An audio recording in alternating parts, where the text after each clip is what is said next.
Good morning. My name is Marie Meyers, and I have been an organist here at First United Methodist Church for 30 years, or 31 maybe, as of this year, having moved from Grand Island, where I played organ there, and Lincoln, where I played organ, and then came here to First United Methodist Church.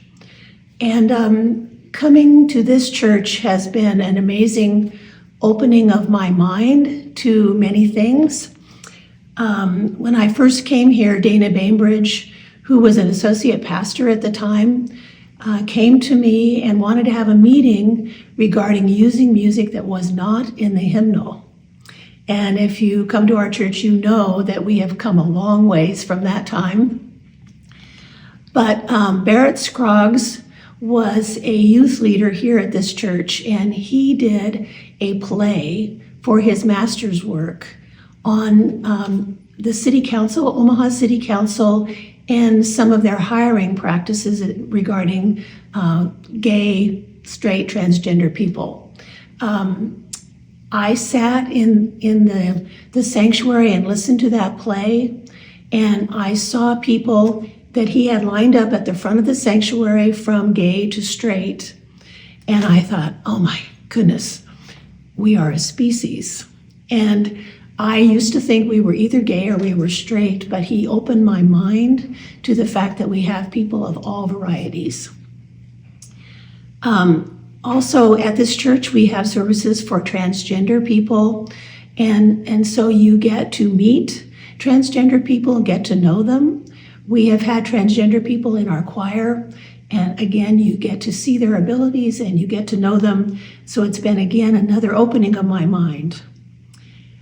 You probably know Fran Salou, who has Circle Theater, and he involves people of supposed disabilities, uses their abilities, and again, opening our minds to what all people have to offer.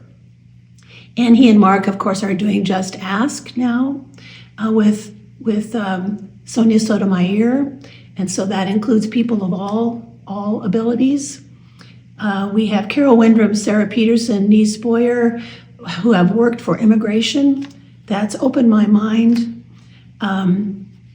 So I call this our ministry of inclusivity. That's what I've come to, because we get to know people, we get to support people of all races and all abilities and all genders.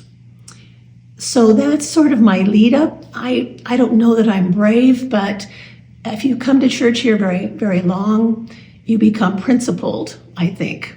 And if you are a principled person, then you act on those principles, and I guess you become brave or something. I don't know. But as a result of this ministry of inclusivity, my nephew called me like in 2016, I think, and he wanted me to go to the Women's March in Washington, D.C., which I had barely heard about. But he thought it would be something good for me to do, and he thought that I might be willing to do it. So I'm walking through the gathering place, and I see Sherry Houston, and she talks to me about it, and then I start talking to other people about it, and so we ended up with a bunch of really mild-mannered choir members and other people, their relatives, going to the Women's March in Washington, D.C. And I suppose the brave part was my friend warned me before I went that if shooting started, that she told me that I should lay down and pretend that I was dead so that nothing more would happen. They would not shoot me. And I mean, nothing like that even remotely happened. It was an experience of my life. So if you are principled and then you become brave, then you act on your principles, it's just a wonderful thing. And this church has really engaged me in those principles and called me to act.